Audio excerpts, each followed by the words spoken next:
Circus is a place designed to make people laugh and have a great time with their loved ones. However, there is a side of the circus that has been made to spread terror and fright, a circus that Masaru Saiga perfectly knows of. The death of Masaru's father leads to a huge fortune being bestowed upon him, but that also bestows greedy eyes that wish to acquire his wealth. Narumi Kato, a kung fu expert who suffers from Zonafa syndrome, an illness that stops his breathing unless he makes people laugh, saves Masaru from 4 strange men out to kidnap him. Narumi fights off the men, only to discover them to be puppets with superhuman strengths. Unable to fight all of them, Masaru screams for help, to which Shirogane comes to his aid, unleashing Harlequin, a puppet that skillfully destroys the other puppets. Shirogane explains her relationship with Narumi's family and how she has to protect him at all costs. The kidnapper who had formerly sent the puppets gets word of their defeat and so decides to use his trump card, Pulcinella. The curtain raises to a whole new life for the trio, with the colossal wheels of destiny slowly beginning to turn for them, changing their fate forever. Pulcinella, an enormous puppet with a wooden bat, charges towards Shirogane and Harlequin, with the intentions to wipe out their existence. However, the puppeteer miscalculated the true powers of Harlequin, which effortlessly speeds past all of its attacks and crushes its head in a blink of an eye. With her back turned away from Masaru, more men arrive to take away the boy, but fail when Narumi uses his outclassed martial arts techniques to send them flying out of the window. Happy that Masaru is safe and unscratched, Shirogane and Narumi take him to get washed up and have his wounds treated.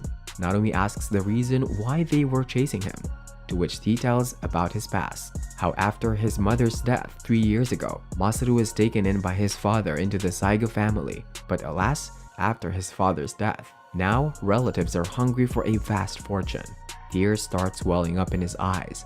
Narumi promises to teach him kung fu to get stronger and protect himself. The peace doesn't last long, with Masaru being kidnapped once again, at night by some more puppeteers who skillfully subdue Narumi and Shirogane before escaping. A distressed Narumi and Shirogane are met by Eiro Ashihana, the puppeteer who had used Pulcinella. He lays down the reasons for the kidnapping and how a new group this time has kidnapped the boy. He then takes them to the Karakuri mansion.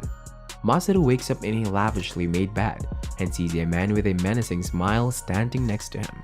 The man introduces himself as Zenji Saiga, his father's younger brother, and that he has been entrusted to keep Masaru safe and make him his son. On the other side, Shirogane and Narumi charge head-on like a raging bull into the Karakuri mansion, with Ashihana's men close behind. Hand-to-hand combat is Narumi's area of expertise. While he fights off the men protecting the mansion, Ashihana's men produce a variant of puppets to break open the door, only to have them destroyed by the girl wielding a puppet called Theo Gautier. However, it turns out to be a piece of cake for Shirogane, who slashes the door open with Harlequin. Moving into the mansion, the two fall prey to a trap, making them plunge into a deep hole, significantly injuring Narumi. Masaru makes a run from his cynical uncle who beats him with a stick, the smile never once leaving his face. Masaru jumps out the window into the forest, landing on one of the guards' heads and facing Ashihana. A determined look in his eyes, Masaru orders Ashihana to change sides and work for him. Ashihana, a man of loyalty, doesn't agree at once to join Masaru, but the moment Masaru tells him the money he will offer, he quickly changes sides. Shirogane and Narumi try to find a way out of the hole they were trapped in, but then faced a puppeteer who entwines their necks with sharp strings, close to slicing their heads off. Masaru with Ashihana breaks into the mansion, where Masaru begs Zenji to let go of his friends, to which he only agrees if Masaru becomes his son. Reluctantly, Masaru obliges to his demands, but that two-faced bastard doesn't stick to his word and instead imprisons Shirogane and Narumi in a cage, sending them to the top of the pagoda and dropping them from there. With a fire burning inside of him, Masaru kicks his uncle in the balls and rushes with Ashihana to the pagoda. Happy to see Masaru safe, the two rejoice, but their happiness is short-lived, with many puppeteers coming to kill them. Shirogane, injured and unable to control Harlequin, looks helplessly to Narumi, but instead, Masaru swoops in and takes control of Harlequin, quickly defeating the other puppeteers. The mansion blows up, resulting in Masaru falling into the fire with Narumi close behind to save him. Sadly, Narumi dies in the fire, with his arm protecting young Masaru throughout. The death of Narumi leaves an enormous impact on both of Masaru and Shirogane, who feel like they lost a huge piece of themselves too. After recovering from the traumatic incident, Masaru moves into his house. Shirogane quits the straw circus and becomes a maid at his house, always taking care of him. Masaru starts school again, with Shirogane attending high school close by his own. Seeing Masaru back after so long makes everyone come up and ask how he is. However, his bullies look for new ways to make his life miserable. Sticking pins under his seat and throwing wet towels on him, they spare no time to bully him, especially the leader Kajiyama. Their acts are quickly put off when Masaru showcases his burns and scars, which frightens everyone, and even opens up about his traumatic experience. Masaru thinks of ways to make Shirogane smile again, to which he plans to make her join a circus. They visit Shinobu Nakamachi, the boss of a new upcoming circus, and asks him to let Shirogane join his circus, which he happily agrees after seeing his abilities. Elsewhere in a dark room, the body of Narumi lies still, the beeping of machine nearby.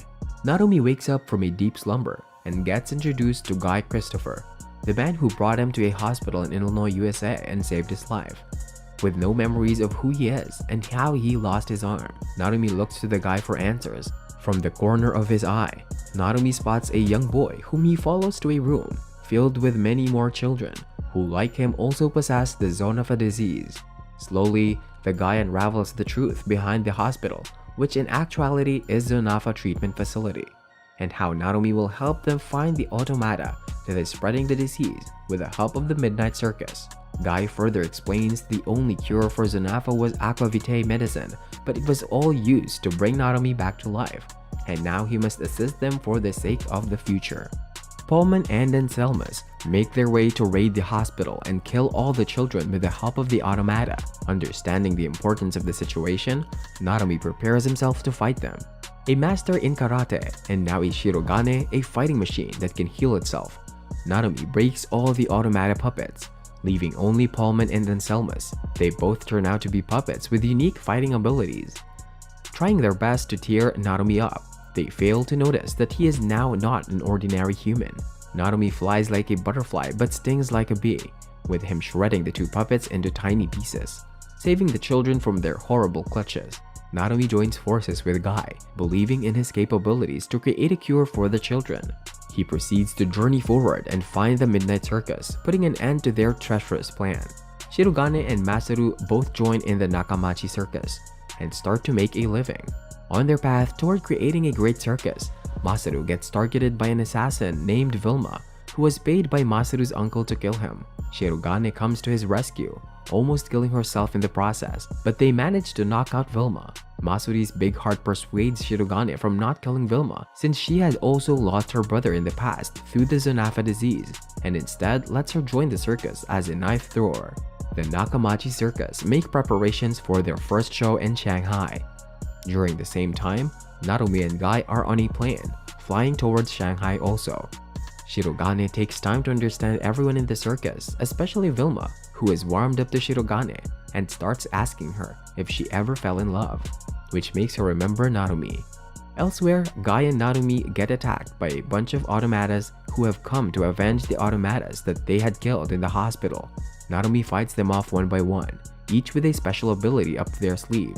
While Narumi is occupied, another automata proceeds to invade the cockpit and take over the control to crash the plane and kill everyone, but is stopped by Lucille, one of the helpers of Guy.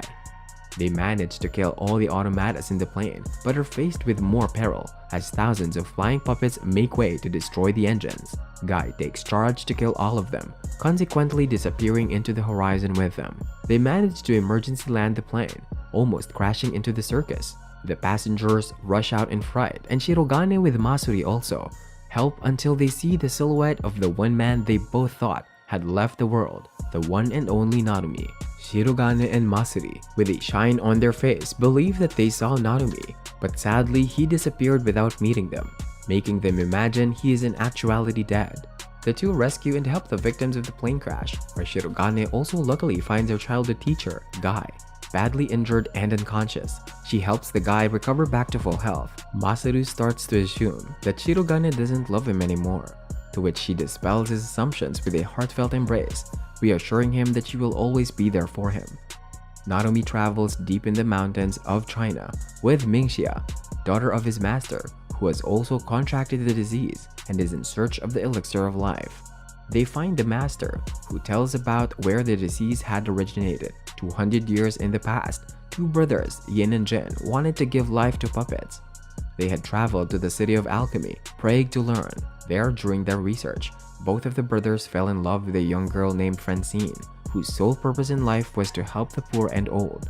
Warmed by her acts of modesty for humanity, Yin professed his love and married her.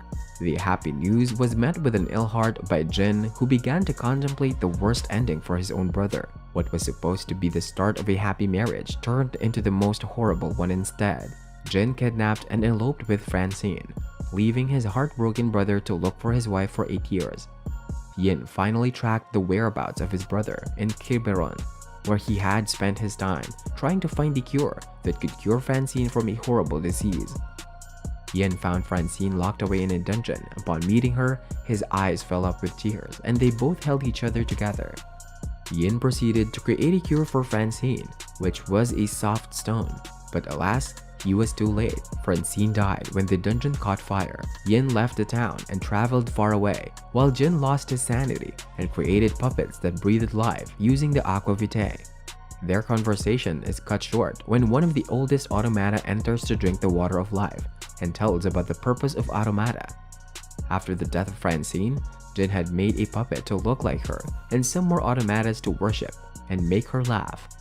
However, it got out of hand since their acts to make her laugh turned to violence to kill people. Naomi's master kills the senior automata, saying he has lived a full and happy life. The honorable Shirogane-os gather together and make preparations to attack the headquarters of the automata, known as the Midnight Circus. Located deep in the Sahara Desert, found with the help of an animal Shirogane, they now have full plans to finish off the automata once and for all. Ashihana, who has now left his past life being a puppeteer, is occupied with different women in France. He is paid a small visit by one of the members of Shirogane-os and told they have something he could possibly not deny wanting. Naomi, along with Mingxia, travel to the Sahara Desert and are accompanied with an army of Shirogane-os who stand impatiently to get their hands on the automata. The Midnight Circus draws its curtains to let in the delegation to fight their chosen people and have the games begin. Naomi, along with the captain's team, enter the tent and are faced with fighters of the automata. The fight proves challenging, where each lose members from both sides, but alas, the Shirogane-os win and are thrown into the next round.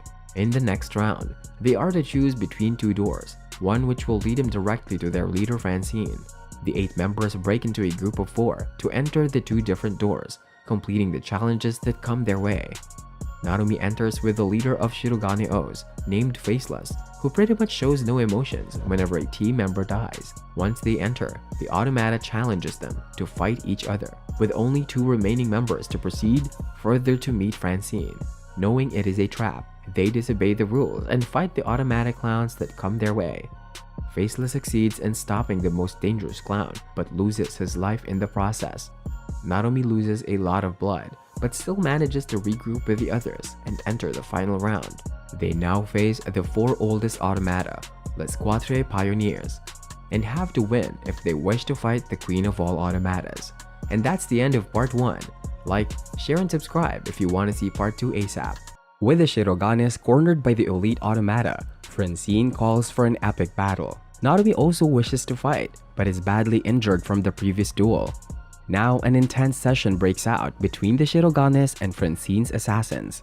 Unfortunately, Lena gets defeated and it changes the tide, especially after the other automata monsters join the party.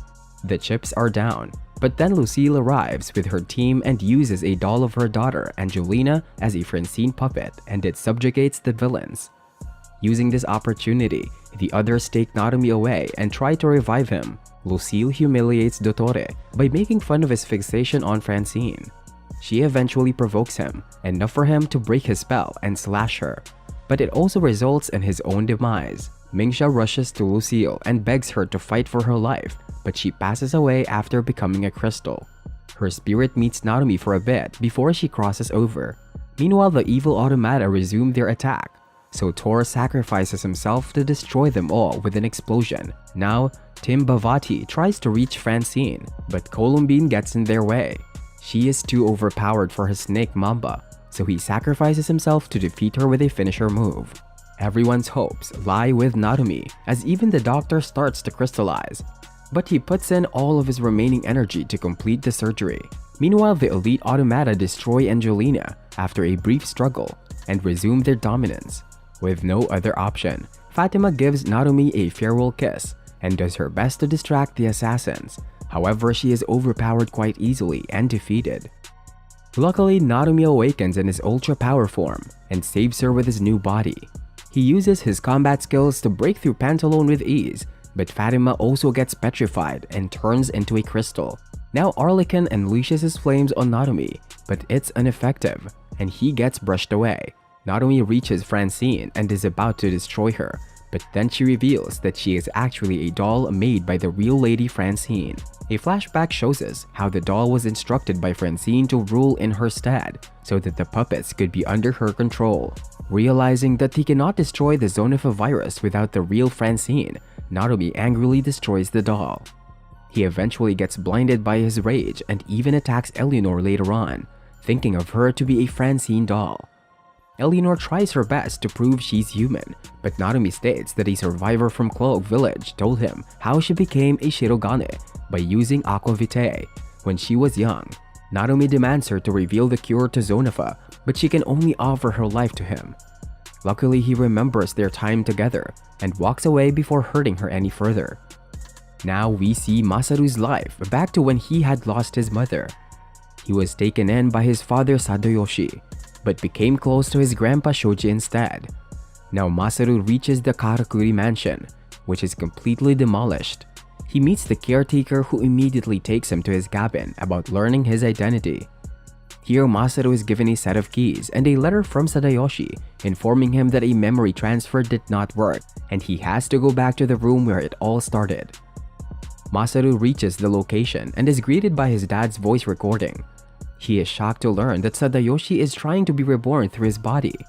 Our hero refuses to believe this, but eventually realizes that he has been two-timed by his own father and tries to deal with it, but is attacked by some ninjas who are hired by Shoji.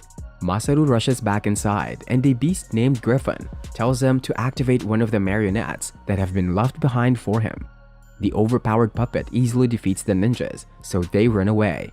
Now Masaru takes off on a pumpkin marionette along with Griffin. Meanwhile, we see Shoji, who is still alive, but he believes that his grandson has already been turned into Sadayoshi. Masaru and Griffin are apprehended, and then he is finally reunited with his grandpa. Masaru gets emotional and rushes to hug him, but is stopped immediately. Shoji doesn't listen to his grandson and asks him about the soft stone. With no other choice, Masaru is forced to consume some of Shoji's memories. A flashback shows Shoji as a youngster who catches the attention of Dr. Bai Yin and becomes his apprentice. As their working relationship continues, they begin building puppets. After Shoji grows up, he meets Angelina, who immediately wins him over with her good looks. However, she has a nasty attitude, and he is shocked to learn that she is a lady of pleasure. He meets her after that, and Angelina recalls her loneliness as she tries to impress him. However, he realizes that she's only faking it, so they get into a deep conversation instead. But then Shoji learns about a samurai who's gone crazy, so he rushes to fight him. He struggles and is about to be defeated, but Angelina rescues him with his own puppets. She starts to fall in love with Shoji and rescues him from the fire, but her resistance to the flame shocks everyone, so she takes off. As she lies crying in a cave, Shoji finds her and offers emotional support. Overwhelmed by her feelings, Angelina reveals everything about herself. Shoji declares his love to her, and they engage in a warm embrace. Now Masaru wakes up from the memories and tells Shoji about what he saw. That's when we learn that Shoji only has one child, and that is Eleanor. He reveals Sadayoshi was actually a man named Dean Maestre, who was working for Lucille. Shoji ended up adopting him, and that's how Masaru came to be his grandson. Now Guy shows himself and mentions that he had Zonofa syndrome at the age of 12, which led to his mother abandoning him. Luckily, he met Lucille, who made him a Shirogane and cured him from the disease. A flashback begins where we see him meeting Angelina in order to implant her child with a soft stone. Angelina resists and tries to fight him, but is defeated easily due to her being pregnant. However, she awakens her powers, and it causes Guy's puppet to attack her master instead. Despite this, she cares for her assassin and nurses him back to health. Then Shoji shows Masaru another memory where he met with a Francine doll. She wants to be dismantled by Angelina, so Shoji tries to help by bringing the doll to his wife, who is surprised to see how similar they look. Guy doesn't trust Francine, but then Angelina is about to give birth and she makes him deliver the baby. The Francine doll is shocked to see the miracle of life. As Shoji and Guy manage to pull out Eleanor, Angelina begins raising her child and entrusts Guy to take care of Eleanor, even though he doesn't have much experience with babies. She also refuses to destroy Francine's doll and make her bond with Eleanor. Guy gets jealous initially, but decides to trust Francine for now. One night as Shoji and Angelina care for their daughter, an army of automata arrive to attack them. Francine tries to order the monsters, but they don't listen and slash into her. Seeing no other option, Angelina entrusts Eleanor to Francine, and she tries to escape, but is shot and falls into a well. Meanwhile, the others battle and dominate against the automata. That's when we learn that Eleanor has absorbed the soft stone, and her fear triggers its powers to heat up the water. Francine realizes this is the time to make the ultimate sacrifice. Unfortunately, Angelina is mortally wounded and passes away in front of Guy in a highly emotional scene. Infuriated by this, he rushes to save Eleanor and gets into an intense battle with the automata. He eventually wins and finds the baby at the bottom of the well, but is shocked to learn that Francine gave her life to protect Eleanor right till the very end. Guy is about to strike Masaru now, but Griffin saves him and this allows him a chance to escape. He runs into Eleanor and they are happily reunited for a bit, but Guy spoils the party and attacks our hero. He falls into the bushes and a flashback shows how Guy and Shoji had decided to raise Eleanor as an orphan in order to protect her identity. Guy offers to take her to Quiberon, and years pass by while she is raised by Lucille. Shoji visits his daughter one day, but is confused to see she has been tricked into believing that she's a doll. Shoji and Guy discuss the issue and deduce that Dean has brainwashed Eleanor. Later, Dean tells Shoji that he knocked someone up with his kid. Fearing that Dean will cause conflict with the Kuroga clan, Shoji plans to unite Masaru with Eleanor, but his world turns upside down when Dean's true secret is exposed. We learn that the crazed psychopath wanted Angelina all to himself, but is now salty because of her marriage to Shoji. As his puppet attacks his adoptive father, Dean explains how he brainwashed Eleanor by downloading his thoughts into her mind.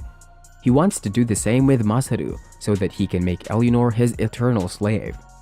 Shoji struggles against his marionette, but reveals that he's already burned all of Dean's download data. Shoji is seemingly finished off as a result of this revelation, but gets rescued later. Now Dean instructs Eleanor to work at the Karakuri circus while he prepares another download. Back to the present, Masaru recalls the time he was drugged and kidnapped by his fake father.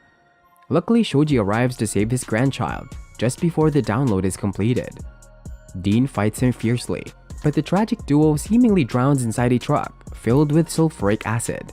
Masaru breaks down into tears and wants to confirm if Dean actually died, but Guy says that his body had only disappeared. Our hero is about to be slashed, but then Daiki stops Guy and takes everyone into yet another flashback. Here we learn that Bai, Dean, and Sadayoshi are all the same man, the faceless leader. Everyone is confused, but then Daiki takes off his mask and reveals himself to be the true villain. He attacks the room and takes down Guy quite easily. Shoji tells Masaru to run for it, but he challenges the crazy fool instead. He puts up a decent fight, but is about to be taken down with a finisher move. Eleanor arrives in the nick of time to save him, but is impaled and taken away by Dean. As he breathes his last, Shoji asks Masaru to protect Eleanor at all costs, and then he turns into a crystal. Masaru gets emotional, and then we see Shoji's soul finally reunited with Angelina in the afterlife. Masaru tries to deal with the loss of his grandpa, and Guy also apologizes for his recklessness. Lisa and the others arrive, but then they see Dean in a television broadcast where he finally reveals his true name to be Zeus. He summons the Greek goddess Artemis and her many clones all over the world in order to bring in the apocalypse. Masaru angrily attacks Artemis, but she is revealed to be made up of Apollyon dust infected with the Zonova pathogen. Then Guy and Lisa drop by to help him, but are attacked by a Cupid clone named Cupidia. Guy is unable to fight him as he is still injured from his tussle with Zeus, so Cupidia is about to hit him with a love arrow. Luckily, Narume arrives to punch a hole through his chest and save Guy. Meanwhile, we see that Zeus had saved Columbine, Arlequin, and Pantalone from certain doom, but he weirdly explains that he only did this because he found it funny. Now he hosts a party to celebrate the downfall of humanity, where all the different monsters have a blast. The town is in turmoil as tons of automata swarm the area. Narume and Guy reunite with Mingsha and Tom, after which they engage in a fierce battle with the monsters.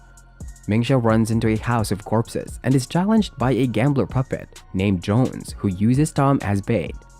Meanwhile, the elite trio try to understand their purpose as they meet Eleanor but are shocked to see that she also looks like Francine. Jones decides to use a coin toss in order to decide who gets to hit the other. He wins the first toss and snacks Mingsha away, after which he decides to wager her clothing in the casino round. Mingsha eventually has to change into a ridiculous outfit, and then she follows the gambler as he takes Tom underground. Meanwhile, the elite trio try to serve Eleanor, but she rebukes them and declares that she isn't Francine. Pantalone is summoned for a task, but Eleanor orders him not to kill more people, so he gets confused. Now Jones uses innocent kids as bargaining chips, but Mingsha manages to break through his cheap tactics and defeats him with just one punch.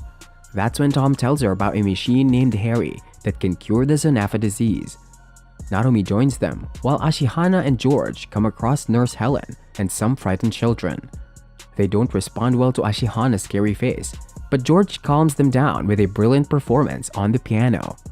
Unfortunately, they are attacked by Pantalone and Bola outside the building soon after. Pantalone allows Ashihana to escape at first, but then he gets brave and challenges his opponent. Both our heroes face off against their respective enemies, but struggle to cause any damage. George is knocked down and has to listen to an evil lecture, so he tries a sneak attack on Bola, but it's of no use on the overpowered automata. Even Ashihana has a hard time figuring out Pantalone's weakness, and then he remembers a useful tip. However, his trick doesn't work, and he gets pierced with a giant sword. Meanwhile, some automata try to attack Helen and the kids, but Narume shows up just in time to save them. Now Helen leads our heroes to Dr. Benhart, who is working on Harry. However, the machine's battery runs low, and this allows to a couple of overpowered assassins to break in. Ashihana is at his wit's end, but then he frees himself and ridicules Pantalone for being a loser when it comes to women. This makes him conscious about Francine, so he demands some tips from his victim. Ashihana uses this distraction to severely damage him with a blade attack. Pantalone tries one final blow, but remembers what Eleanor told him and deliberately misses before collapsing. Meanwhile, George uses all his remaining energy to defeat Bola as he remembers the sound of the children clapping for him. However, he turns into a crystal after that. Now, a drill September wounds Dr. Benhart and his scientists, but is stopped by Narume, while Guy decides to hold up the automata army outside. Mingsha identifies another opponent named Bloom Low, waiting for a sneak attack, and decides to fight him first. The clock is ticking, so Narume takes down Drill while Mingsha struggles against Bloom. She gets slashed and it angers Narume, so he unleashes his kung fu powers on the beast. Meanwhile, Guy begins to tire down after facing the endless army of automata. Narume engages in a fierce duel with Bloom, but he is too overpowered even for his super strong fist. Our hero starts to feel the heat, but that's when he remembers how awesome his new powers are. He uses his rocket wheels to launch himself at Bloom and overcomes him with a barrage of attacks. Mingsha is luckily shown to be alive, so Narume can chill for a bit. A mini flashback shows us how Ashihana spared Pantalone from certain demise by saying that he should obey Eleanor now that he's got a second chance. Meanwhile, Guy and Olympia try to resist as much as they can, and then Ashihana arrives with the Clown Express to transport Harry and the others. Unfortunately, Guy is knocked down, but Pantalone comes to his rescue. That's when the Clown Express arrives. and Naomi learns about Eleanor being with Lord Faceless. Pantalone can't keep up with the monsters, so Naomi saves him as well, and they set off on the Joker train. Then we see Masaru and Lise nearing the battleship. And that's the end of part 2. Show some love by liking, sharing, and subscribing so that I can get to work on part 3 ASAP. Smash the bell icon for notifications too. I'll see you soon!